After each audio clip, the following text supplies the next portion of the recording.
In England, Anglo-Saxon Christians sent missionaries to Germany. The most notable was Boniface, who is best remembered for challenging local pagans by chopping down their sacred oak tree. When the pagan gods did not smite him, many converted to Christianity. In his old age, after years of successful ministry, Boniface and his companions were ambushed by a gang of militant pagans and murdered. The Eastern Church became increasingly traditional out of necessity for survival.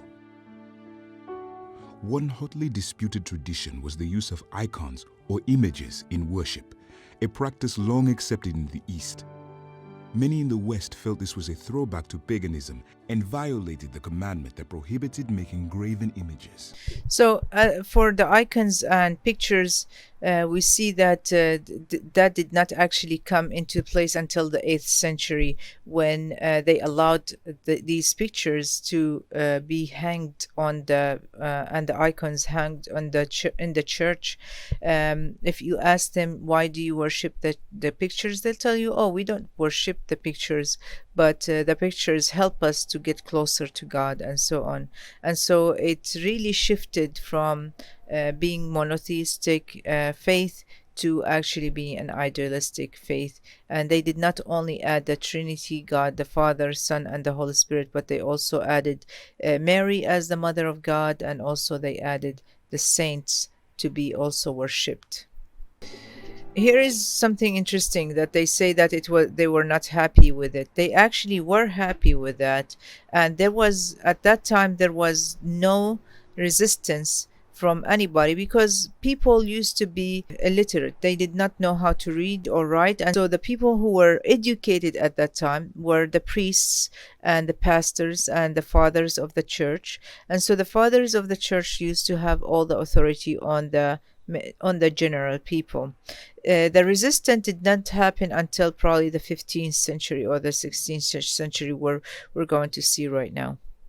The Second Council of Nicaea, which sought to resolve the matter, resulted in a compromise. Worship was due to God only, but icons could be used for veneration of saints. The Western Christians were not happy with this ruling. The stage was set for the split between the Western Catholic Church and the Eastern Orthodox Church. Second Nicaea would turn out to be the last truly worldwide council.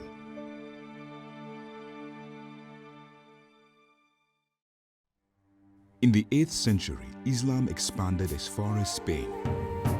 Europe might have become Muslim, but for a new emerging power, the Kingdom of the Franks.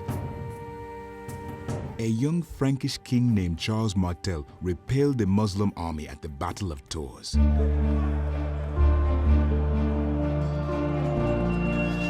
His grandson Charles pushed the Muslims back into northern Spain. Charles also came to the defense of Pope Leo III, who was under investigation for corruption. During Christmas Eve Mass 800, while Charles was kneeling in prayer, the grateful Pope placed a crown on his head and declared him Emperor of the new Christian Roman Empire. The reluctant king accepted the title, becoming Charles the Great, or Charlemagne. The Holy Roman Empire would last for 1,000 years until Napoleon brought it to an end in 1802. Charlemagne became a father figure to the continent, setting in motion a number of vital reforms. Unfortunately, none of his successors had his abilities. The relationship between emperor and pope became factious, each vying for power. With its sphere of influence shrinking, the Byzantine Empire pushed north and northwest to the Slavic people. The most important event for the Orthodox Church was the conversion of Russia in 988 at the invitation of the King of Rus, Vladimir I.